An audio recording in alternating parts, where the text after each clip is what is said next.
Committee on Government Operations will come to order, and I'd like to welcome everyone. Without objection, the chair may declare a recess at any time. I recognize myself for the purpose of making an opening statement. Before we go too far, we are being visited today by an honorable, distinguished veteran of the United States military.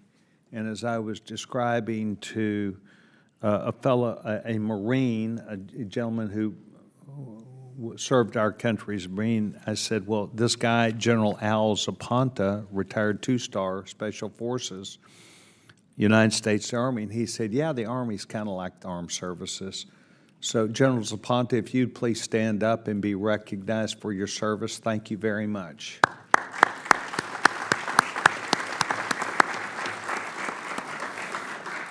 In fairness, if there are others who have served our United States military, if you'd please take time and stand up and let us honor you also. I guess that's me. That would be the great Bill Womack, United States Marine Corps. Today's hearing regards the Postal Service's response to mail theft and crime. Just took a few minutes and met again our guests who are here today to provide us leading-edge ideas about exactly that issue. The Postal Service is charged with delivering mail to every address in our nation 6 days a week. Within that system, there are numerous points where bad actors attempt to steal mail and harm people who work for the United States Postal Service and others. It's common for myself and other members of Congress to hear about mail theft from our constituents. In fact, we hear things most days, one way or another, about frustrations that is related to mail security. The Postal Inspection Service, the Postal Service law enforcement arm, is responding by creating a strategy called Project Safe Delivery to combat mail theft. While progress has been made, Congress has certainly been informed that criminals have increasingly begun to target letter carriers also. There's been an 845% increase in letter carrier robberies from 2019 to 2023. As such, this subcommittee on government operations is a part of trying to make sure we are staying on top of this issue and to advise our colleagues. Congress needs to ensure that the Postal Service is responding to these threats and keeping not just letter carriers safe, but the entire United States postal system. Mail theft creates distrust in the system, and we need to make sure that more people have not just confidence, but that fewer people are taken advantage of. For this reason, addressing mail theft and related crime is a key to supporting the United States Postal Service in its goal to become self-sufficient. I look forward to a robust discussion. We believed, and Mr. Mfume believed, that this was timely some months ago. We've chosen today, well before the Thanksgiving and Christmas season, but certainly in time to make sure that we hear from each of you about this, and I'm delighted that you are here today. One thing that you will learn today that you may not know, and that is the Government Operations Subcommittee and Government Workforce works on a bipartisan basis. We work carefully, Mr. Mfume and myself, and the gentleman who sits to my right today, Mr. Frost, is a prime example of a person who has come to this subcommittee with the idea we're going to get away from fight and go to fix. So I'm delighted today to welcome the distinguished gentleman from Florida, Mr. Frost, for an opening statement. The gentleman's recognized. Thank you so much, Mr. Chairman. And thank you so much to our witnesses for being here today. Appreciate this hearing on one of the most pressing challenges facing the Postal Service, the recent surge of crimes committed against the United States mail system and postal employees. Postal crimes threaten the safety of our letter carriers and disrupt the lives of millions of Americans who depend on reliable and secure mail delivery. The data we'll hear today paints a troubling picture. Between fiscal years 2019 and 2023, serious crimes against postal employees nearly doubled nationwide. Attacks on letter carriers increased by more than sevenfold during the same period. In the fiscal year 2024 alone, the United States Postal Service received more than 268,000 complaints, 100,000 complaints of mail and volume of receptacle theft, which is roughly the same level of complaints received in the fiscal year 2020. Meanwhile, postal inspectors opened over 1,100 cases, representing just half of 1% of reported incidents. I commend the power of the postal inspectors who achieved an 89% clearance rate in the fiscal year 2024 for mail theft arrests versus convictions. But the human cost of these crimes cannot be captured by the data alone. Our letter carriers are dedicated public servants who ensure Americans receive critical information, documents, ballots, medication, and personal letters.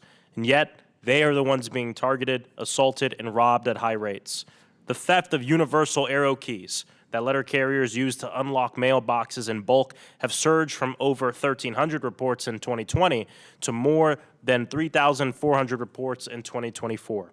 In October 2024, a letter carrier based in Baltimore was robbed at knife point on their route so the thief could steal a package. These acts are abhorrent. Mail fraud is another disturbingly yet sadly prevalent part of postal-related crimes. In 2023, check fraud schemes involving the Postal Service resulted in an estimate 688 million in losses. In March 2025, a U.S. district judge sentenced a man in Baltimore for exploiting the Postal Service to engage in elder fraud schemes of more than $700,000. These crimes destroy lives. Unfortunately, independent oversight bodies have found gaps in the Postal Service response to this crime. The Postal Service is working to implement their recommendations, but ongoing independent, nonpartisan oversight is critical to ensure continued transparency and accountability. That is why 2 years into the launch of Project Safe Delivery, our Ranking Member Mfume, led a letter to request that the GAO conduct a review of implementation and results of the initiative. I look forward to reading those findings. The Postal Service has a constitutional mandate and is the lifeline of millions of Americans, particularly in rural communities and hard-to-reach areas. When thieves target our mail system, they attack the foundation of American commerce and communication. It is crucial that the Postal Service has the resources, authority, and strategic direction needed to protect letter carriers, secure the mail, and restore public's trust in the Postal Service. Postal employees deserve a workplace where they can deliver the mail without fear, and the American people deserve a postal system that they can trust. I hope this hearing serves as an important step towards achieving that goal, but we need everyone on board to do so. Thank you, Mr. Chairman. I yield back. Mr. Frost, thank you very much. I appreciate not just your comments, but your highlighting, once again, the importance of today's hearing. I'm pleased to welcome our witnesses for today. Brandon Donahue is an inspector in charge of the United States Postal Inspection Service. Julius Rothstein is Deputy Inspector General at the U.S. Postal Service of Inspector General. Brian Renfro is the President of the National Association of Letter Carriers. Frank Albarago is the President of the Postal Police Officers Association. And then we have Chief Anthony Holloway, Chief of Police of St. Petersburg, Florida, Police Department. I am delighted that each of you are here today, and while I had an opportunity to come down and welcome you, I think that the role that you're going to play today will be instrumental to every single member of Congress. At this time, I'd like to have each of our witnesses stand for the administration of oath to witness. Pursuant to Committee Rule 9G, the witnesses will please stand and raise their right hand. Do you solemnly swear or affirm that the testimony that you are about to give is the truth, the whole truth, and nothing but the truth, so help you God? Let the record reflect that the witnesses have all answered in the affirmative, and we would like to thank you very much, and please take your seat. We appreciate your time, your professionalism, and your conduct today to lead this subcommittee towards better answers, not just to understand the facts of the case that we've talked about, but also your professional witness testimony today. Please know that while we ask that you limit your oral statements to 5 minutes, I'd like for you to make sure you make your point. I don't want you to stop in the middle of a sentence. I want you to finish what you're trying to do. Likewise, each of the members here will afford you that same privilege as they're talking with you. We want to make sure that you have come here for a reason and that we understand what that is. As a reminder, you'll notice that in front of you there's a button on the microphone in front of you. Please do, at the time you are asked or recognized, that you push that button so that the members can hear you. And when you begin to speak, you will see a green light, and then after 4 minutes, the light will turn yellow, and then the red light comes on. At that, I ask that you prepare yourself to finish your feedback to us. I now recognize the distinguished gentleman, Mr. Donahue, for his opening statement, and welcome. Good afternoon, Chairman Sessions, Ranking Member Mafume, and members of the committee. I appreciate your interest in understanding the U.S. Postal Inspection Service's role in securing our nation's mail and protecting Postal Service employees from harm. My name is Brendan Donahue, and I'm an inspector in charge for the Postal Inspection Service, the law enforcement, crime prevention, and security arm of the United States Postal Service. In my role, I provide executive leadership for domestic, global, and national security. I have proudly served as a postal inspector and a postal employee since 2012. And I was previously a uniformed police officer in Massachusetts. I want to specifically talk about mail theft and letter carrier robberies with you today and the steps that we have taken to mitigate those crimes. Beginning around 2020 and continuing to around 2023, the Postal Service experienced a significant increase in theft from mail receptacles, primarily driven by financial crimes like check fraud. The significant rise in mail theft and associated financial crimes has been driven by highly organized criminal groups who shifted their focus from high-risk, high-reward crimes toward the perpetration of low-risk, high-reward financial crimes. Although there is no single cause for this shift, it is likely due in part first to mass pandemic relief fraud perpetrated during the COVID-19 pandemic.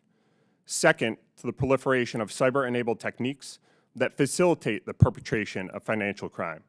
And third, a lax prosecutorial and sentencing climate for property and financial crimes in some U.S. jurisdictions.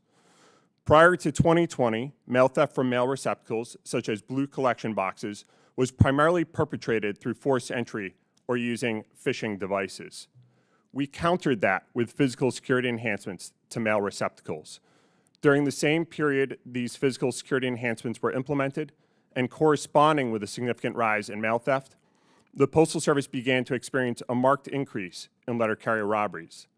The same organized criminal groups perpetrating mail theft-related financial crimes have also conducted a vast majority of these robberies for postal keys carried by letter carriers.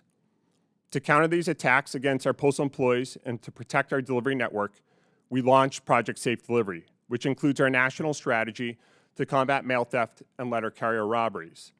Since Project Safe Delivery was launched on May 12, 2023, and in fulfillment of our strategy, we have installed more than 23,000 high-security blue collection boxes nationwide, with an additional 16,000 blue collection and relay boxes to be installed shortly. Replaced more than 42,000 antiquated arrow locks with electronic locks, with an additional 55,000 to be installed shortly. Made more than 419 arrests for letter carrier robberies. Made more than 2,700 arrests for mail theft-related crimes. Conducted 16 enforcement surge operations in 10 cities, leading to 68 arrests with more than 1,000 investigative actions. Hired 10 special assistant United States attorneys to prosecute letter carrier robberies, mail theft, and other postal crimes.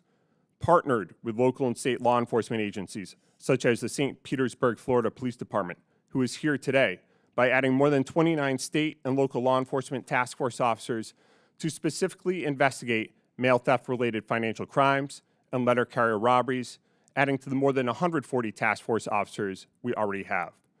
coordinated with the Financial Crimes Enforcement Network to identify and analyze financial intelligence associated with mail theft-related check fraud, significantly raised reward amounts for information leading to the arrest and conviction for postal crimes, including mail theft with a reward of up to $100,000 and postal robberies with a reward up to $150,000. Partnered with the American Bankers Association and Independent Community Bankers America to produce and distribute check fraud prevention material. Raised awareness among postal employees through all employee stand-up talks and pay stub inserts.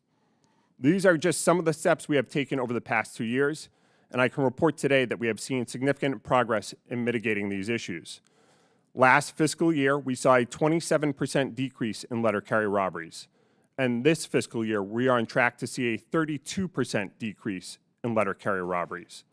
We have also seen a decrease in measures of mail theft, with a 20% decrease in mail theft complaints last fiscal year, and we are on track to see a 4% decrease in mail theft complaints this fiscal year. This progress is notable, but we acknowledge that we still have more work to do.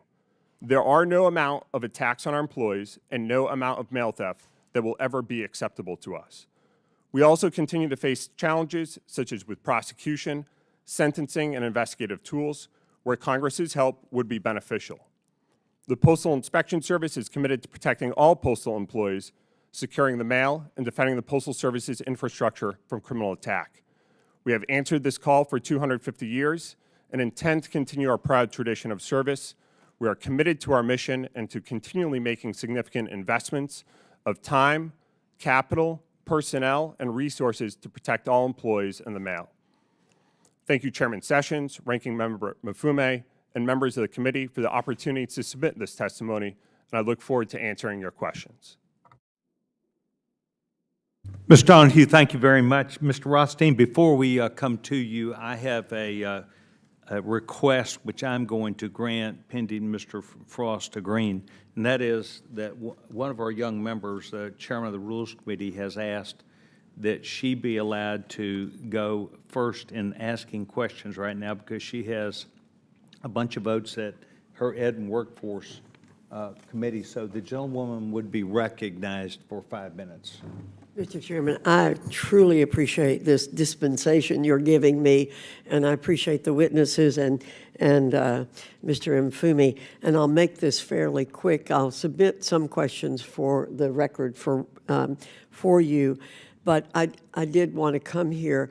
The Postal Service has always been very important to me. I'm a person that uses the Postal Service a lot. I write a lot of notes. I tell the story to people. When I was a student at Appalachian State University in the 1960s, somebody wrote me a letter. My name, Boone, North Carolina, no address. The post office delivered it to me. That is the positive feeling I have about the post office, and I want to see us have post offices like that all over the country. Now, I know it's too complicated now. Life was not quite as complicated then. But I want you to know I use the post office a lot. The people in my area use it. It's an important infrastructure for all Americans, especially those in rural areas, not only to send important documents, bills, and letters, but receive sensitive items such as medications and all kinds of important packages. My husband uses it an awful lot. Therefore, any disruption in the flow of mail through theft or other criminal interference should be taken very seriously. Mr. Donahue, you've just outlined some excellent things that the post office is doing in conjunction with other people. And I'm not going to ask you to go into detail now, but I am going to say, I'd like to know what additional steps the Postal Service can do to protect mail and workers experiencing an increase in robberies and crime without additional cost to the post office. I'd like to know if there are ways to do it. And then you alluded to the fact that Congress might be able to do some things, and I'd like to see those in writing. And then to all the rest of the witnesses, we want, again, constituents want to know when they put a check for their rent or utilities in the mail, they expect it to be delivered on time, not months later and then they receive service charges and all that. But I'd like to know from you all, I'll read your testimonies, but anything else that you don't have in your testimonies that we can do to help the situation. And with that, Mr. Chairman, I appreciate again your indulgence, and I yield back. Thank you very much. Is the gentlewoman seeking that she provided data and information, would look for them to address that during this hearing or to respond in writing? I will ask that we respond in writing, and I'll have formal questions. Respond in writing. Thank you. Thank you very much, Chairman. Thank you. And we do have 20-plus votes, and they need me. Thank you. Yes, ma'am. Good luck at that. If you're at the Rules Committee, it can be done very expeditiously, I'm sure. Mr. Rothstein, you're now recognized. Good afternoon, Chairman Sessions, Ranking Member Mfume, members of the subcommittee. My name is Julius Rothstein. I'm a Deputy Inspector General for the United States Postal Service Office of Inspector General. I was an organized crime prosecutor for close to 30 years, and prior to coming to the OIG, I led DOJ's largest crime intelligence fusion center. I appreciate the opportunity to discuss the OIG's work on mail theft today. The OIG's mission is promoting the integrity and accountability and efficiency of the U.S. Postal Service and its regulator. We have oversight responsibility for an agency of close to 640,000 with an annual revenue of $80 billion per year. We also are one of the most active OIGs when it comes to closing cases and securing convictions. A significant focus of the oversight work that we do involves mail theft. It involves both our investigations and our audits. And while sometimes mail theft is a singular act done by an individual, it is often a comprehensive, complex, coordinated effort between a postal employee and outside criminal organizations. As a result, we work in close cooperation with other law enforcement agencies to disrupt and dismantle all elements of this criminal network. Given the volume and complexity of these cases, we must leverage cutting-edge technology and data analytics that allow us to efficiently focus our limited resources. One example is a powerful data tool that we developed in collaboration with the financial services industry and also the U.S. Department of the Treasury. It helps us pinpoint exactly where in the postal system stolen checks and credit cards go missing. This tool has proven to be invaluable in allowing us to proactively identify mail theft. To date, this tool has identified around $250 million in stolen financial instruments, leading us to open 75 investigations and obtaining more than 35 indictments. Our data analytics support both our audits and our investigations into mail theft. Recently, we used data analytics and audits in targeted hotspots around the country where we saw mail theft increase. We also examined the Postal Service's response to mitigating mail theft, and although we found some positive steps were taken toward that end, there remain opportunities for improvement. These run the gamut from low-tech to high-tech solutions, and they include better management and tracking of universal arrow keys, timely implementation of new technology, enhanced security and maintenance of mailboxes, and improved security management at postal facilities as simply as disallowing use of backpacks on the workroom floor. Analytic support is crucial for our investigations so we may focus on stopping large-scale mail theft schemes where criminal organizations recruit postal employees often through encrypted messaging apps or social media platforms with the promise of a quick and easy buck. These employees who have access to the mail allow them to steal letters containing checks, credit cards, and other financial instruments. Criminal groups then use these items to steal identities, commit forgery and fraud, or sell them usually on social media platforms. In one recent case in Alabama, we caught a couple of postal employees who were recruited to steal checks and mails directed at local businesses. Co-conspirators would then alter these stolen checks for a higher amount and then sell them on encrypted messaging apps. This group stole more than $17 million from over 1,600 victims. As a result of our efforts, one of the postal employees was convicted and sentenced to 5 years in prison, and another main co-conspirator received a sentence of 8 years. Sometimes, a single hotline complaint from one of your constituents is all we need to open up a larger investigation. A recent Washington, D.C. area case started with that, a single hotline complaint about a stolen credit card. Through detailed analysis, we discovered that this was a part of a larger overall criminal scheme and linked it to other law enforcement investigations in the area. In collaboration with the Postal Inspection Service, as well as the Montgomery County Police in Maryland, we identified a postal worker and external collaborator who stole more than 2,000 checks worth a total estimated loss of $2.8 million.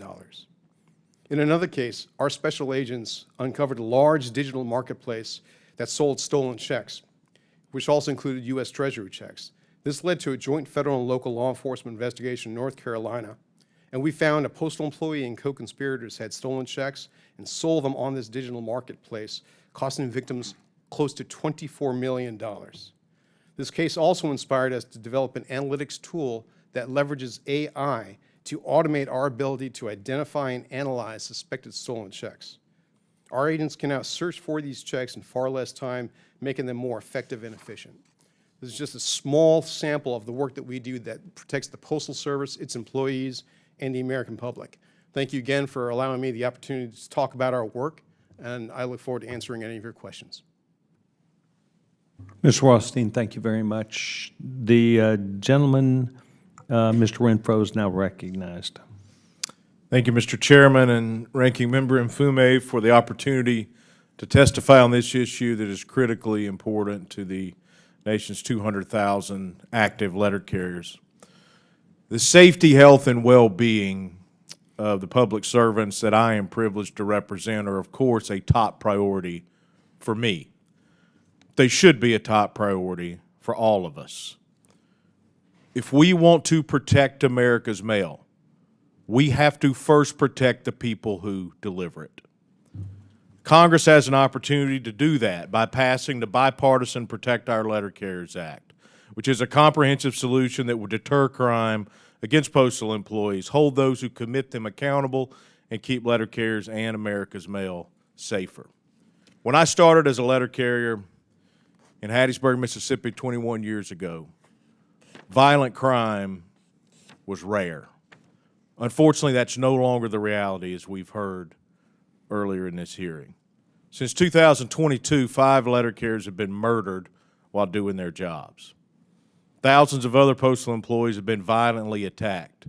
Nearly every single day, I learn of another heartbreaking attack against one of our members. And we refuse to accept that this is a new normal. It's dangerous for us, it's dangerous for the American people, it's dangerous for the mail. Just last week, new Postmaster General David Steiner started his new appointment. He and other leaders at the Postal Service take this issue seriously, and they have pursued changes to deter these crimes, such as replacing our old lock and key system for accessing mailboxes. My union supports the agency's Project Safe Delivery initiative, and we applaud the hard work of the Postal Inspection Service, which is made up of dedicated public servants, just like the letter carriers that I represent.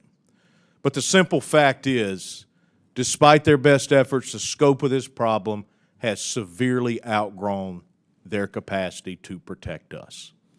And we need protection now. We cannot wait for another letter carrier to be murdered. We cannot wait for more violent federal crimes against these civil servants that serve the American people every single day to decide that it's finally time for legislative action. The time is now. Even as these assaults continue to surge, the number of arrests and convictions remain alarmingly low. In recent years, less than half of these crimes have been followed by an arrest, and less than a quarter of these investigations led to convictions. So the majority of those who violently rob and assault the public servants in uniform are getting away with it with no consequences. Regardless of the administration in the White House, at any point in time, the Department of Justice must prosecute these violent federal crimes. Unlike many topics in this town, this is not a partisan or political issue. This is not a finger-pointing exercise. It is not a blame game. It's a problem that everyone should recognize and be 100% behind addressing. No one wants violent crime in their neighborhood, especially crimes that target public servants and jeopardize the security of people's mail and packages. You know, everyone in this building that's privileged to serve after being elected as a member of Congress is a public servant. All of the witnesses here on this panel today are public servants, as are many others in this room. And a primary duty of any employer, but especially the government of the United States of America, should be to ensure the safety of its employees. And the top priority for any on-the-job safety should be to prevent and protect workers from the threat of violent crime. Americans depend on us. They trust us. We proudly serve them every day by delivering mail and packages, as well as being important parts of our communities in a number of other ways. And letter carriers want nothing more than to serve our people. But we must be protected. And the people that commit these crimes, they must be arrested, prosecuted, convicted, and sentenced. I urge you to pass the bipartisan Protect Our Letter Carriers Act. Thank you once again for the invitation to testify, and I look forward to answering any questions that you may have. Mr. Renfro, thank you very much. Mr. Alvaro, you're now recognized for your opening statement. Gentleman's recognized. Good afternoon, Chairman Sessions, Ranking Member Mfume, and members of the subcommittee. Thank you for the opportunity to speak today. It is difficult to overstate how senseless and, quite frankly, indefensible the current posture of the Postal Inspection Service has become. We are not talking about abstract policy failures. We are talking about a measurable collapse in institutional responsibility happening in real time with real victims. In 2010, there were just over 2,200 high-volume mail theft attacks. By 2023, that number skyrocketed to over 49,000, a 2,000% explosion. And yet, throughout this period, the Inspection Service denied there was a crisis, suppressed internal data, and removed its own uniformed police from the streets. This isn't about lost birthday cards anymore. We've entered an era of organized postal crime. Earlier this year, the FBI warned Americans not to mail checks, a public vote of no confidence from one federal agency to another. And at a time when law enforcement agencies across the country were expanding uniform patrols, the Inspection Service did the opposite. In 2020, it benched its own federal police force. Even worse, it publicly declared that it had comprehensively curtailed postal police patrols, effectively inviting postal crime. Instead of prevention, the Inspection Service has become reactive, conducting investigations only after the damage is done. But you cannot stop crime with a case file. You stop it with visible police presence. That's what the Postal Police Force did for 50 years. That's what we're still trained and equipped to do. And if anyone says otherwise, they're not being truthful. The Inspection Service's own data confirm that postal police officers are the agency's most effective tool to stop street-level postal crime. I provided the subcommittee with that data, showing sharp declines in mail theft and robberies whenever and wherever postal police are deployed. Now contrast that to Project Safe Delivery, essentially a PR campaign long on talking points and short on deterrence. Hardened blue boxes and lengthy investigations don't stop criminals from prying open cluster-box units, raiding postal delivery trucks, or sticking a gun in a carrier's face. Meanwhile, both the GAO and the OIG have reached the same conclusion. The Inspection Service has no method to determine staffing needs, no performance metrics, and no strategy for prevention. And instead of fixing it, the Inspection Service asks for more time, until 2026, to decide what to do, while hoping Congress doesn't notice that the mail keeps getting stolen.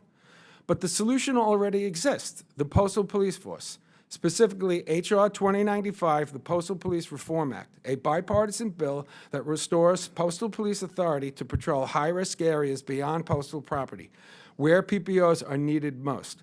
This no-cost legislation is endorsed by the National Association of Police Organizations, the Fraternal Order of Police, and the Federal Law Enforcement Officers Association. But instead of reinvesting in uniform deterrence, the Inspection Service is quietly dismantling it through attrition and chronic underhiring to pay for investigative functions that often duplicate the efforts of the FBI, DHS, and others. If the Inspection Service truly wants to save money, it should cut unnecessary inspector investigations, not highly effective postal police patrols. But it won't, because the decisions are being made by postal inspectors for postal inspectors. Since 2016, the Postal Police Force has been decimated by over 33%. Today, PPOs are being quietly phased out, and yet the number of postal inspectors remains fixed at about 1,300. For every inspector hired, the Postal Service could have hired 2 PPOs at less cost. Still, the Inspection Service insists that this is a job for postal inspectors. But here is what the Department of Justice told the Ninth Circuit. The overwhelming majority of postal inspectors' time is spent working at a desk or in an office setting. That's the DOJ. Not patrolling, not intervening, and often claiming credit for arrests made by local police, padding performance metrics without ever leaving their cubicles. That's not law enforcement, that's bureaucracy. We know what works: uniform deterrence, geographic targeting, and data-driven patrols, not drawn-out, costly investigations that rarely lead to arrests or convictions. PPOs are already trained, already deployed to the highest risk zip codes, and already on the payroll, but banned by policy from stepping off postal property. That's not law enforcement, that's policy failure.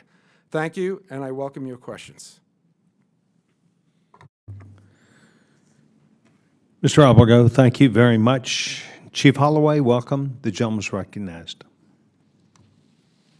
Thank you, sir. Chairman Session, Ranking Member Mafune, members of the committee. My name is Anthony Holloway. I'm the Chief of Police with the St. Petersburg Police Department with over 39 years of law enforcement experience, 10 years as the police chief with the St. Petersburg Police Department, prior to that, Clearwater and Somerville, Massachusetts. The city of St. Petersburg is the fifth largest city in Florida with a population over 266,000. The St. Petersburg Police Department has sustained a two-decade collaboration with United States Postal Inspection Services, initially through our K-9 task force embedded in the Drug Interdiction Unit. In July of 2023, this partnership expanded when United States Postal Inspection Service Tampa Division invited the St. Petersburg Police Department to join its newly formed Financial Crime Task Force to combat the surge in check fraud linked to stolen mail. Detective Daniel Neton was selected on August the 23rd to join this task force as the task force officers to initial upon the completion of United States Postal Inspection Service Task Officer Training Program on February 20th, 2024, assuming full-time ability to investigate crimes. The detective was assigned to investigate check fraud investigations stemming from intercepted United States postal mail, as well as theft from postal bicycles, vehicles, and facilities within the city limits of St. Petersburg, and any federal crimes across the Tampa Bay area. In June of 2024, his work led to arrest of two separate suspects, one who's facing pending federal charges, and this enforcement activity corresponds with the nearly decrease of 50% reduction in reported check fraud crime to the city of St. Petersburg Police Department. In June of 2023 through June of 2024, we had 256 cases. In June of 2024 through June of 2025, we only had 134 cases. In late 2024, the detective spearheaded an investigation into the alleged election mail theft, an inquiry that elevated to the DOJ Public Integrity Unit in Washington, D.C. Federal prosecutors resulted in additional arrests and pending federal charges. With this task officers assigned to this task force, it has taken down the barriers where it allows the officers to work outside the jurisdiction of St. Petersburg, Florida, where the mail is stolen in the city of St. Petersburg, and then the suspect then goes to either another city or another county and then commits the fraud. Prior to this task force, the officers could only take a report number and we could not investigate those crimes. Now, due to the joining this task force, these officers can continue to investigate these crimes, bringing closure not only to the residents, but also to the business owner into the city of St. Petersburg, and also allowing let these suspects know that we will follow them no matter where they enter. Our main job in the city of St. Petersburg is to make sure not only our citizens are safe, but also anyone that works, play, and visit in our city. For the detective outstanding work, he received a letter of commendation from Tom Sylvester, issuing a commendation on November the 24th, praising his experience and his valuable role working for the Tampa Financial Task Force in Crime. I want to thank you very much for allowing me here to speak today, and I'll answer any questions. Chief, thank you very much. I will first go to the distinguished gentleman, Mr. Mfume, for any questions. In his 5 minutes, gentleman's recognized. Thank you very much, Mr. Chairman. Without objection, I'm going to yield out of order to Mr. Frost. Thank him also for developing the opening statement, and yield back to you right now. Thank you so much. Thank you, Mr. Chairman. The U.S. Postal Service Investigation Service has reportedly joined an investigative task force to help the President, Stephen Miller, and Kristi Noem's Department of Homeland Security carry out mass deportation efforts against immigrants. In April, USPIS officers reportedly participated in an immigration raid where more than 100 immigrants were detained in a Colorado nightclub. Only 2 of the people arrested had outstanding warrants. I strongly believe that the Postal Service should not divert USPIS officers to partner with the administration on this work that they're doing. My Democratic colleagues and I on this committee recently sent a letter to both the Postal Service and USPIS demanding transparency on the reported coordination with DHS as it targets people for detention and deportation. We haven't heard back, so hoping to have some questions answered here. Inspector Donahue, how often does the inspection service cooperate with DHS on investigations involving immigration enforcement? So thank you for the question. First, let me clarify, the Postal Inspection Service does not have immigration enforcement authority, and we do not conduct immigration investigations. And I just want to make that very clear. You don't conduct investigations, but do you at some points divert personnel to help with some of that operation? We do not divert personnel. Any participation in any sort of enforcement operation, such as the one that you noted in April, that would be related to a postal crime. So while there may be an immigration operation, our participation, again, related to a postal crime. So for example, somebody mailing drugs, fentanyl through the mail, somebody committing identity theft, somebody engaging in money laundering. That would be the extent of our presence at one of those operations. Are you familiar with that exact situation? What was the postal crime associated that warranted the officers being there? I believe in that specific circumstance, it was a narcotics-related matter. Are there standing meetings between leadership at USPIS and DHS regarding immigration enforcement? So I'm not familiar with any meetings between leadership and DHS on immigration enforcement.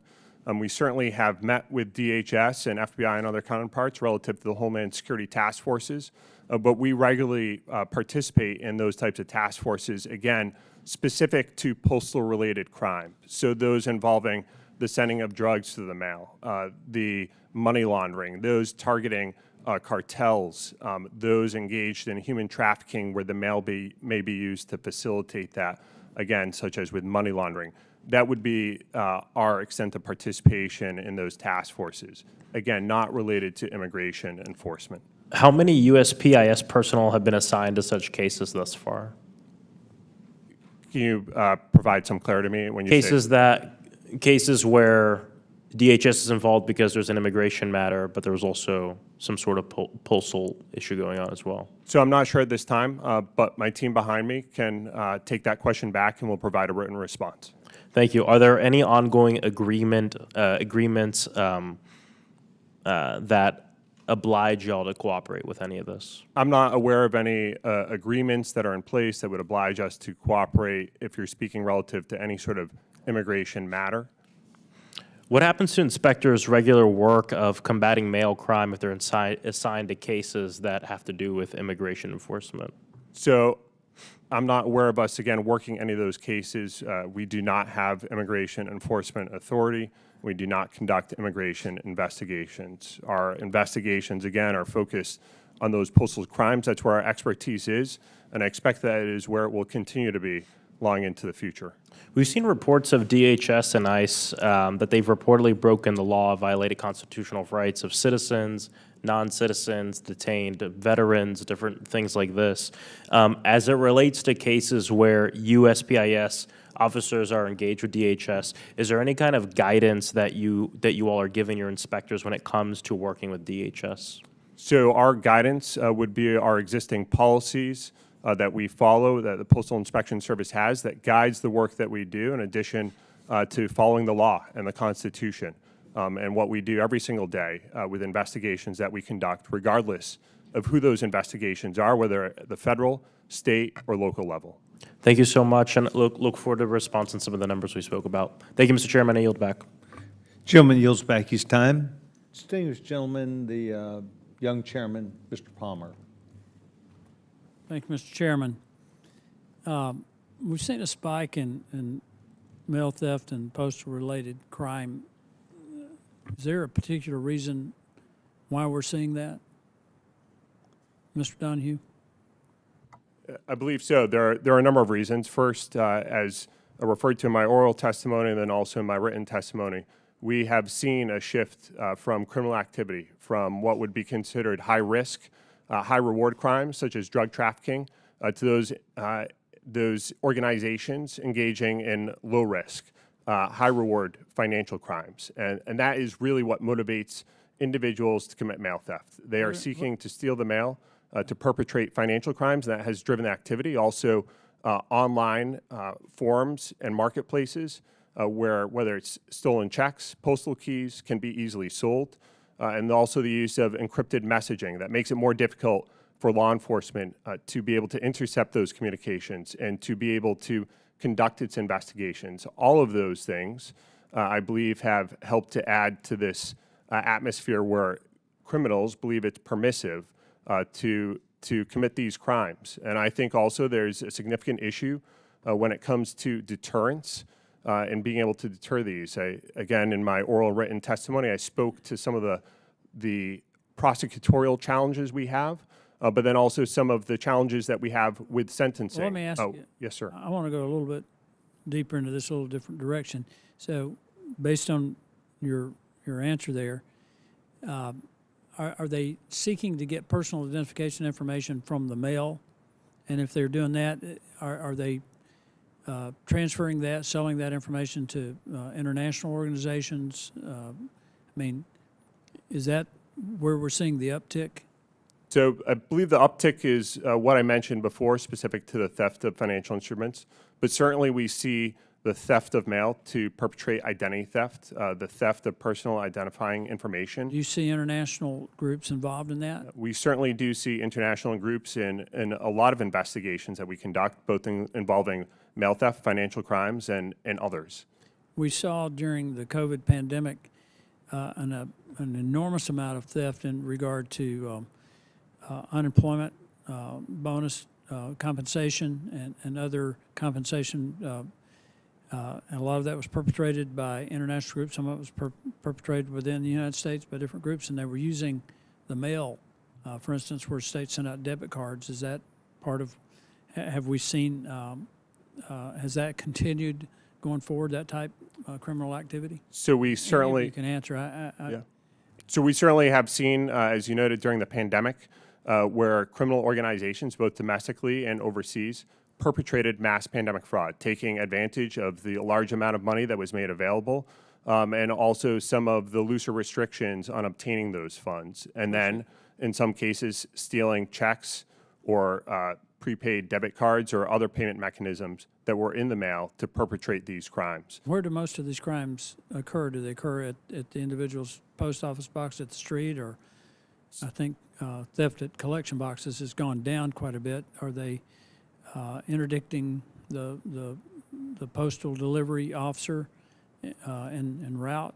Where do most of the thefts occur? So if it involves the Postal Service in terms of that financial crime, the theft of PII, personal identifying information, or financial instrument, that can occur anywhere along the process in which mail is being sent or received. And so in some cases, that is at the street level, and when it's at the collection box. In some cases, it's when it's at a person's mailbox at their house that's unsecured. In other cases, unfortunately, there are a very small number of individuals that work for the Postal Service who commit crime and take advantage of their position and steal mail from there, which Mr. Rothstein spoke to earlier. So we see it all along the process where there is potential for theft.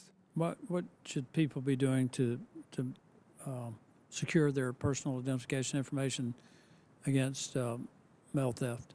So there are a number of things that individuals can do to secure their personal identifying information against mail theft. First, suggest that individuals, when they receive their mail, that they pick it up as soon as possible when it's delivered to their mailbox. We encourage customers to sign up for informed delivery that gives them a preview of mail that's coming to their house so they can identify what mail is going to come to their house, and they can be on the lookout for it and get it. We also encourage individuals, if they're going to send mail, to mail in the most secure way possible. They can bring it into the post office. They can hand it to their letter carrier, who will take it from them, or if they work at a place of business, they can have it picked up there. Those are just some of the tips that we provide to the public on how to safely and securely send their mail. With your permission, Mr. Chairman, one last question. Do you provide that information online, or how would you get that information to the customers of the U.S. Postal Office? Thank you. So we do provide it in a number of ways. In some cases online, in some cases the prevention material that I showed before that we worked on with the American Bankers Association, which is made available through them and all the other financial institutions. In some cases, we share it with the public through community forums, through presentations. In some cases, coming on to members of the House and their town halls that they have with their constituents, where we're more than happy to participate and share that information. Social media, again, there are a number of ways that we share that information. Thank you. I thank the witnesses. Thank the chairman for his indulgence, and I yield back. Gentleman yields back his time. The gentlewoman, Ms. Norton, is recognized. Thank you, Mr. Chairman. The Postal Service has a mandate to provide efficient and reliable mail service to every address in America. That mandate requires the security of the mail and the people who deliver it. Unfortunately, crime committed through or against the U.S. mail system remains high. The Postal Service must maintain strong prevention and enforcement activities to stop this crime. Historically, postal police officers defended employees, customers, and property against the clock 7 days a week, wherever there was email. But in 2020, the Postal Service issued a determination that post officers limit their role in postal facilities. Today, the Postal Service employs 450 postal police officers that guard postal facilities across the country.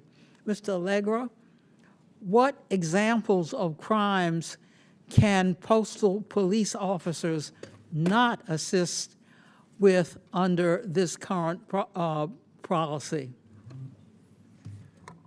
So under current policy, if a postal police officer is traveling from one post office to another, and we witness mail theft in progress, if we witness a letter carrier being attacked, we are told to stand down.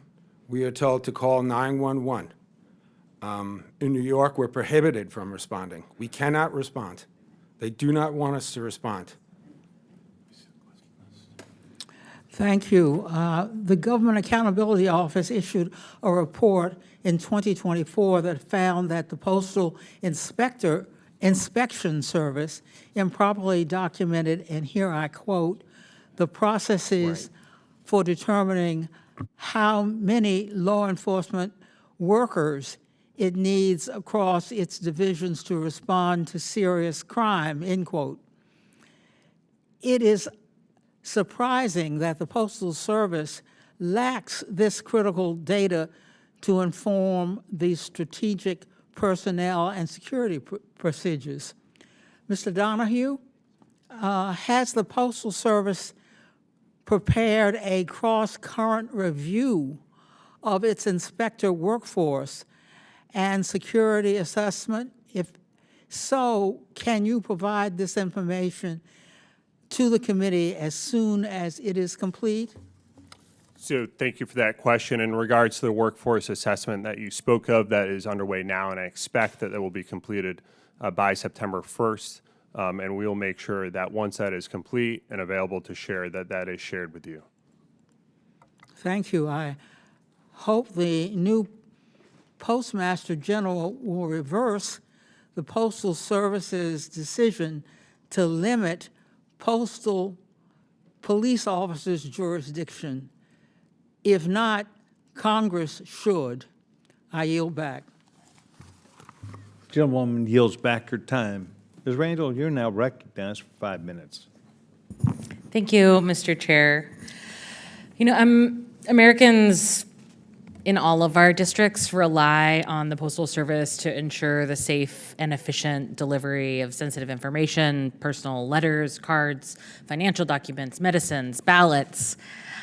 And regardless of where Americans might live, the Postal Service, as we all know, has a legal and universal obligation to, quote, provide prompt, reliable, and efficient services to patrons in all areas and shall render postal services to all communities. Unfortunately for Americans living in rural parts of the country like Queets and Elma and Quilcene and the Key Peninsula in my district, this is a far cry from their lived reality, partly due to postal-related crime. Despite the recent collaborative efforts from the Postal Service and Postal Inspection Services to combat rampant mail theft and crimes targeting letter carriers, postal-related crimes continue to disproportionately impact local rural communities in my home state. In Washington, mail theft has spiked, and more letter carriers are being attacked on the job. Since last December, West Seattle has reported multiple cases of mail stolen directly from delivery trucks. In Spanaway, a carrier was robbed at gunpoint for his Arrow key, which, as you know, is the universal key that unlocks mailboxes and cluster mailboxes. Inspector Donahue and Mr. Rothstein, what are your respective agencies doing to address the violent attacks on carriers in communities like mine and across the country? So first, in regards to your community and every state, the Postal Inspection Service has postal inspectors located across the country in nearly every state and also in our territories. And we utilize those personnel to respond to attacks on employees, to investigate those cases, and to bring those responsible for it to justice. And especially when there is an attack, we prioritize those cases and ensure that they are thoroughly investigated. In regard to other steps that we have taken, prevention being one of them, and there are a number of ways that we have done that. Raising awareness amongst postal employees about steps that they can take to protect themselves, raising awareness amongst the public about steps that they can protect their mail, which may lessen the chances of an attack on an employee depending upon the motive. In addition to that, we have helped secure our network by investing and making improvements to infrastructure that we have. I spoke about the additional Arrow e-locks that we are installing earlier in my testimony. And then also our high security collection boxes, and really trying to devalue that Arrow key, and so it is not an attractive target for a criminal in order to steal that. Another way that we have done it is partnering with local and state law enforcement agencies to add task force officers to serve as a force multiplier. You know, some of the biggest challenges that we have with prosecution are in some cases with juveniles. I think, as you know, there is no federal juvenile system, but yet we see juveniles recruited to help perpetrate these crimes. And in some cases, they are committing these violent acts, but the federal system is not appropriate for them. And so our partnership with local state law enforcement agencies allows us to leverage the power of their state authority or local authority that they have to bring charges there. And those are just some of the steps that we've taken. And I'll note we are looking to add additional task force officers, both on financial crimes and our violent crime task force officers, but those that investigate other crimes. And certainly that's available in Washington State and in other states represented by the members here. Yes. I would like to state that, again, the primary responsibility for investigating violent crime against a mail carrier does lie with the inspection service, but we do at the OIG work violent crime cases. Quite frankly, I get an incident report every time that there is violence done within a mail facility or done to one of our carriers, and it gets to my desk. And I hear about that morning when that happens. And although it's not a primary responsibility, our special agents work hand in hand with postal inspectors, just like they do with us during our cases. And especially if it is a violent case where we're asked for assistance, our special agents will roll out there, do surveillance, help with the arrest scene. And if I ever hear that our agents decline an offer to assist with that, I'll make corrective action in that, because that's simply not the way that we roll. It's simply not the partnership that we want to have. Even though we do have oversight of the inspection service, we know that in investigating these cases, especially when dealing with public safety or the safety of postal employees, we're going to be working those cases arm in arm. Thank you so much. Thank you, Mr. Chair. Gentlewoman yields back her time. The gentleman, Mr. Mfume, the ranking member, my dear friend, you're recognized. Thank you very much, Mr. Chairman. I want to thank you for the working partnership that we've had on this committee and the bipartisan manner in which we've tried to deal with a number of different things, not the least of which is our love and respect for the Postal Service and the men and women that make it work day in and day out. I can't underscore enough how I appreciate the testimony and the work of all of you who have come before us today. Each one of these sessions becomes a learning tool for those of us who sit on this committee, because we don't see everything from every angle. So your perspective on all these things alone is very, very important. I think that without a doubt, we are all still astonished by more than 250,000 complaints of mail and mail volume receptacle theft that we continue to hear about and read about. The Postal Service, as has been said, and as we all know, has a constitutional mandate. It is, in fact, a lifeline for millions and millions of Americans, particularly in rural communities, and those people who cannot fight and stand up for themselves, but who rely day in and day out on a basic service that has been so much part and parcel of the fabric of our nation, going all the way back to Benjamin Franklin. And so it's crucial that the Post Office, in my opinion, has the resources to carry out their mission, and to realize also that in many respects, this is about data, but it's more than data. It's also about human beings who are on the other side of the equation. We refer to them as letter carriers, and they work day in and day out to make sure that the service that we've come to take for granted is still there. What we find challenging is the rate of devilish interception and the rate of interception that comes from thieves, and this criminal mindset that if you put up 2 fences, we want to find a way to scale a third one. It's trying to get in front of those persons and getting in front of that criminal mind that's a real challenge, not just in this matter, but in all matters. So the more you can work to do that, I think it's clear that the more it's appreciated by a lot of us. And I've listened, and you know, this whole issue of Project Safe Delivery, I don't want to undercount it. I think it's important. The progress that's being made there is important. I commend the Inspector Generals. Your work is a tough job, day in and day out. But we've got to find a way, I think, Mr. Chairman, to make sure that as we use cutting-edge technology and as we work to improve data analysis so that we can reduce, if not to some extent, try to eliminate much of this problem is important. I can't help but to go back again to letter carriers and what they are faced with in the street. In my own district in Baltimore, we continue to get reports of assaults and attempted assaults on letter carriers. I sometimes will get out of my car and talk with 1 or 2 of them just for them to feel comfortable enough to give me a straightforward feel of what they see every day, what they feel in their heart, what their ideas are on how we can find a way to get a handle on this. And it's an amazing kind of testimony. So when we here on this committee try to deal with this issue openly and objectively in a nonpartisan way, we really have to be open to every suggestion. Suggestions on the data side, suggestions on the human side that hopefully will move us forward. Mail fraud and all that it has brought about is disturbing. I can't begin to tell you that. I listened to the gentlewoman from North Carolina talk about what her experience was back in the 1960s. So many people have positive experiences with the Postal Service.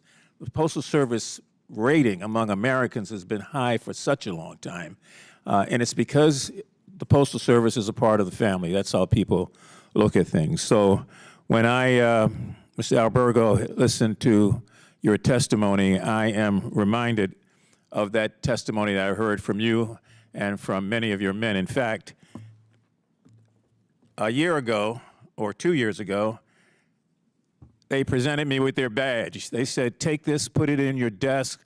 Don't ever forget that the postal police are out here and that we're out here to service you and to service the country. I just think we've got to create, Mr. Chairman, a way to give the police clear lines of demarcation so we will know what they can do, what they can't do, and what we expect them to do and how we're going to support them. So I would ask all of you, what's the number one thing we could do? I'm sure that's to provide the necessary resources. But above and beyond that, I just want to thank you all for your service. I want to pledge the commitment of this side of the aisle as the chairman and I work together on these issues to try to move a Congress, which is really stratified these days and dug in on different sides of the fence.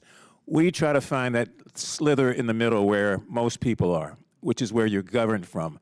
Not the far left or the far right, but the middle. And people expect us to be able, in that middle, to move along in such a way that we create progress.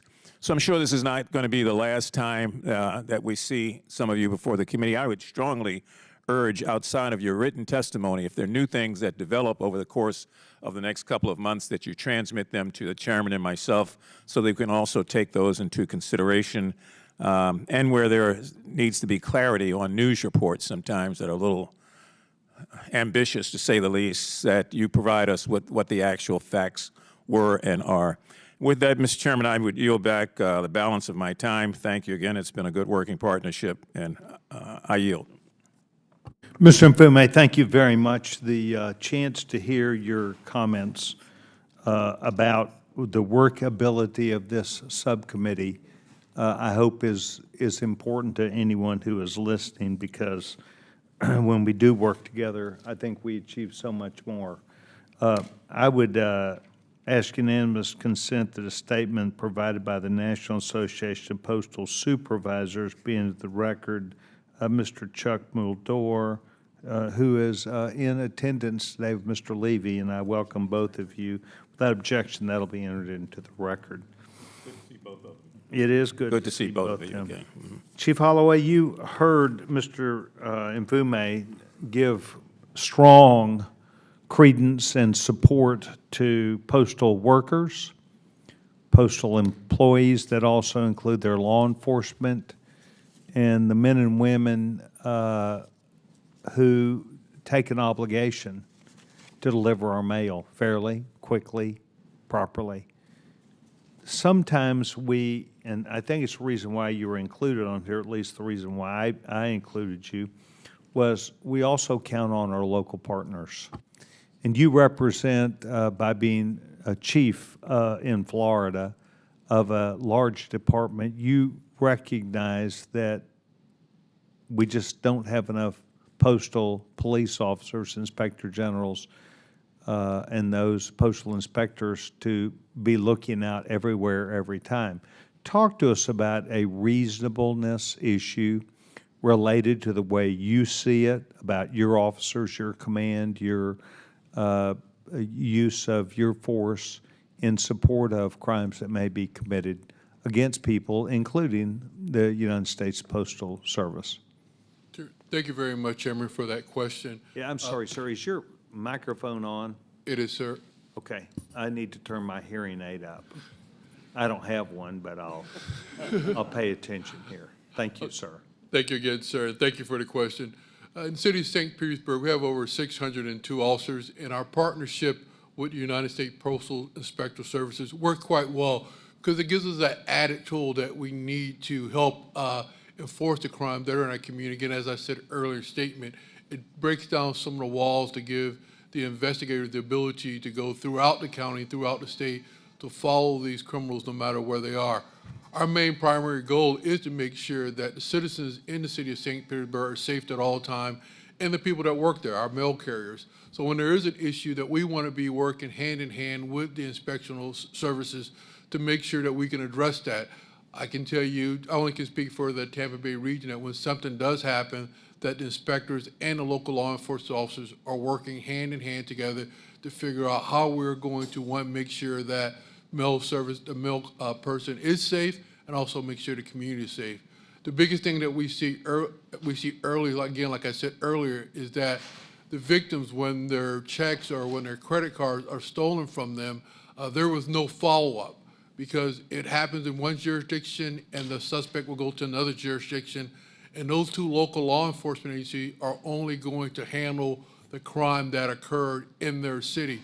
Whereas working with our federal partners, it allows us the opportunity to go across those barriers so we can bring not only those suspects into custody, but also to bring these victims what they need, closure, because even though the money is put back into their accounts, they're still a victim of identity theft, and they still have to live through that. So that's our job, is to make sure that we continue to bring closure to those victims, and also make sure we get these suspects in custody. Very nice. So you are stretched also for your resources. I'm very fortunate, Chair, that my mayor, my city council, whatever we need, we're able to get those resources available to us. Again, I only can speak for my city and my law enforcement. Could we use more law enforcement officers out there? Of course we can. But at the same time, when we have an issue, we have the right resources that we can bring to those issues that are needed. So I heard you say, without you saying it, that you believe that if there's a crime perpetrated against someone, a male, some sort of a male crime, that you would, in fact, go and initiate, write a report, and then do you then refer that, generally speaking, to the postal inspectors, or what is your process, or do you even know what that might be? No, sir. Because we have a detective assigned now to the postal inspector service, so we have a task force officer.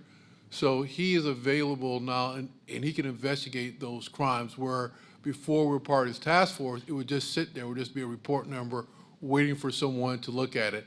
Now with us joining this task force 18 months ago, we're now actively working these cases each and every day. So when a case is reported to the St. Petersburg Police Department, we actively look into it, and we use our partners at the post office to make sure we can continue these investigations.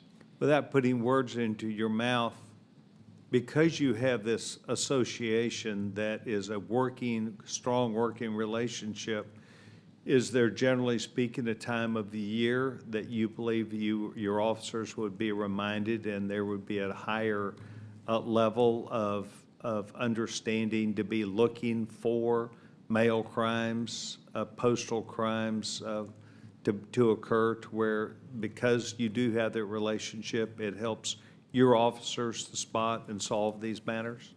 It does. By that detective assigned to the task force, when he sees something, he can report it back to our intelligence units, and we can put a bolo out so those zone officers or even our surveillance team will know where to go, so they can provide protection for those mail carriers when we see an issue that we need to address, or that we get information that we're looking for certain suspects, then we can also be able to follow those suspects to make sure there's no harm caused to our mail carriers in the city of St. Petersburg. It is refreshing for me to hear that you care about them as you do any other citizen, and thank you very much. Mr. Rothstein or Mr. Donahue, do you have an understanding about maybe the success that might be turned about, and I'm going to use the wrong term, but there was a term, maybe notice of delivery.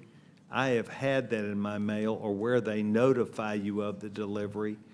Do you perceive that you could use that as a tool where you know you had certain post offices, or where you had certain areas where there were checks that came in, or an abundance of something, to where you would then notify, it's easier to find, I assume, also a piece of mail that has been, I'll call it tagged, a notice of delivery. Does that help you in your investigative duties proactively, or can you discuss that viewpoint that I think I've had about maybe this is an important way to help you solve crimes? Yes, Chairman. I believe that INC Donahue talked about the informed delivery system. And again, it's one way that any postal customer can sign up for the Postal Service's informed delivery system that will give them an email to their email of choice of the letters and now even packages that are slated to be delivered to that address. So that customer, that postal customer who's expecting a credit card or expecting a check will have an actual image of that envelope and that mail that is supposed to be delivered for them. And again, this goes into being a good consumer. If you don't receive it, you're given notice that, well, sometimes delays happen.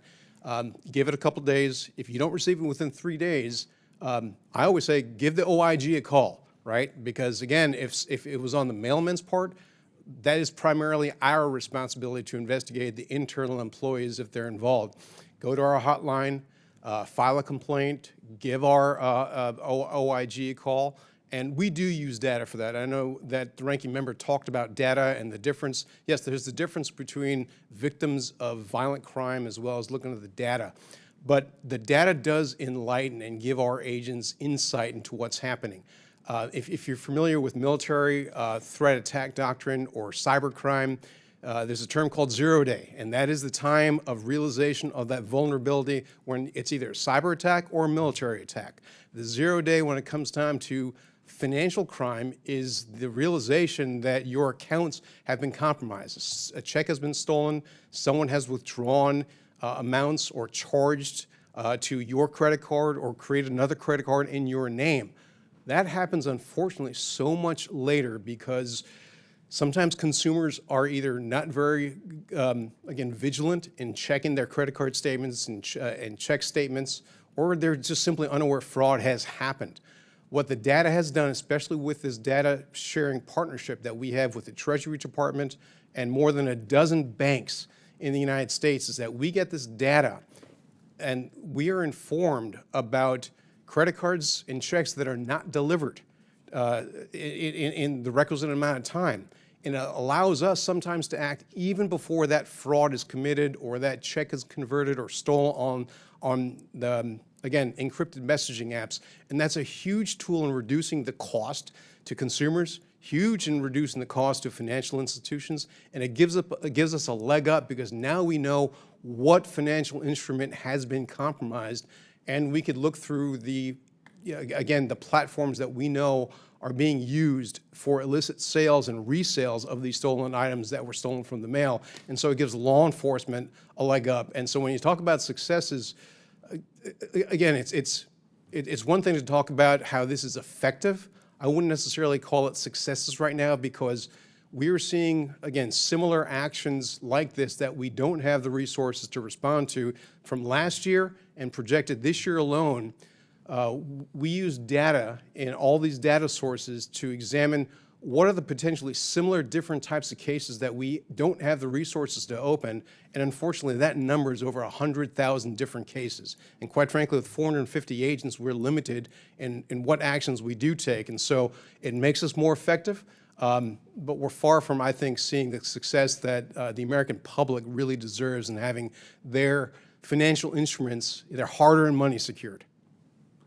I think that what you've said is not just a positive attribute of the system, but shows its flexibility with the ability to proactively contact customers to let them know, offer services, and do those things.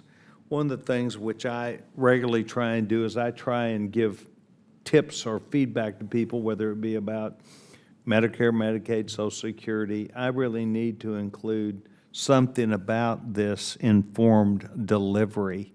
And while I've been a part of it in the past, I did not know how I got it. It showed up. I became aware of it. I think it was a positive thing. But I definitely think that someone that is looking for something that has been talked about, not just Mr. Frost, not just Virginia Fox, not just Miss Randall, but valuables that I'm looking for something as opposed to something showing up. I think that that would be a hot tip that I would be pleased to notify my people.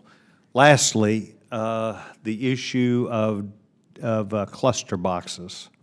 Cluster boxes have created within the congressional district that I represent in largely new areas, large areas where maybe a new homeowners association was formed or a new housing project came in. Does anybody have any advice about something that they've learned about how to better secure them, data and information that might be a tip to a consumer? Any one of you?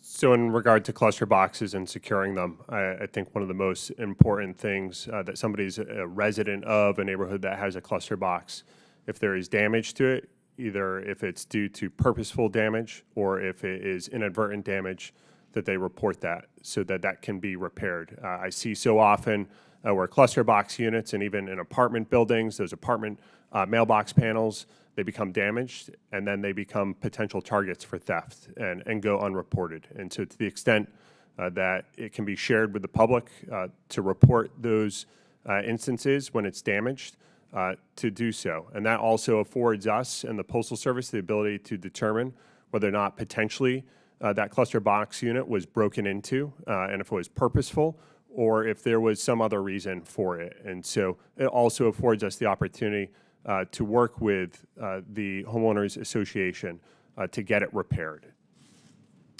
Good. Mr. Mfume, I would offer, if you have any other questions, while being here, I have found this most instructive. It is a question that you and I and probably every member deals with one way or another. Sometimes frustration. Yeah.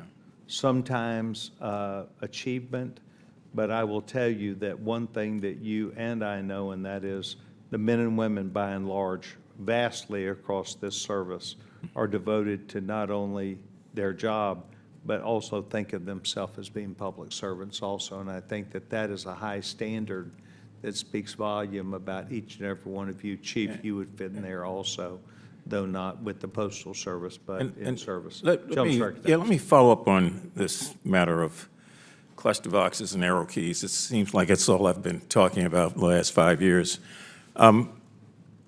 Is it correct to assume that if I rob you and I'm able to evade the postal police and I go to a cluster box and take this universal key and put it in, it will open all of my access to all of the mailboxes? Is that correct? Is there a code that has to precede that? No, but, so the arrow lock and key system that we've had for many years that we still utilize today in most of the country, if you get your hands on that key, you can open anything at minimum within that zip code, sometimes far beyond that. Collection boxes, cluster boxes, it's one of the reasons that a very, very important piece of this solution is an effort that the Postal Service has already undertaken, and that is to replace them with an electronic alternative. We've done testing in the past. They are, as aggressively as they can, replacing them with an electronic alternative that does not have that same value. And how many of these cluster boxes do you anticipate exist nationwide? Well, there are over 9 million locks, which is every one of those locks has got to be changed manually, and that's one of the important pieces of the bipartisan legislation that's been introduced in the House and the Senate, the Protect Our Letter Carriers Act, is that it will provide funding so that the Postal Service could speed up replacement of not just that entire key system, but also the high security collection boxes that Mr. Donahoe mentioned. Right, and I understand. I mean, I'm a co-sponsor of the bill here in the House. I get it, trust me. I'm just trying to figure out how in the hell did we get in a situation where we created an entry system for 9 million or how many millions there are out there of boxes where there's going to be valuables, checks, personal information, medicine that people are waiting for. How did we get to that? Do you know? I think many years ago, decades ago, that was the only alternative, and like many other things with the Postal Service that we've talked about in this very room, it has been starved of modernization. And unfortunately, we are at a point where the modernization of this particular system being passed due is harming people, frankly. So until we get to the point through data and electronics and analytics that we can replace or reduce that, is there no suggestion, no way around that? I mean, we can't put a postal police officer at every cluster box. And so we know that this rate of crime continues to go up. Are there suggestions that any of you have about what we can do in the interim, knowing where we're trying to go with this? In the interim, what can take place to reduce some of the pain and a great deal of the loss that's out there every day? Well, when we know a arrow key is stolen and we know the same blue collection boxes are being hit over and over again, the same cluster boxes are being hit over and over again, and you have trained postal police officers, it might be a good idea to actually deploy those postal police officers to protect those boxes that are being infiltrated. Well, Mr. Albergo, it seems to me that the previous postmaster reduced the authority of postal police and on many occasions said that their jurisdiction was not applicable here, there, or somewhere else. And the Congress did not, in my opinion, do all they could to provide the resources. So you're understaffed. You're in a situation where we've got a new postmaster. There's previous precedent where the outgoing or long-gone postmaster has said postal police should not go here, they should not go there, they should not do this, and we're going to provide less money. So I guess I don't want to tell you what your testimony is here, but I'd like to know what you would suggest to this body before we conclude this hearing on how do we find a way to increase jurisdiction and at the same time increase the ability to bring on more. Well, the enabling statute that gives postal police their authority is ambiguous. So the Postal Service can interpret that statute any way they want. They made a policy choice to bench the postal police force during a postal crime wave. I mean, it was misguided. They are saying, you know, I mean, what are they supposed to say at this point? It was really stupid. I mean, that's not what they're going to say. So they're looking for excuses when and who's suffering? I mean, when they hardened those blue collection boxes, it just displaced the crime.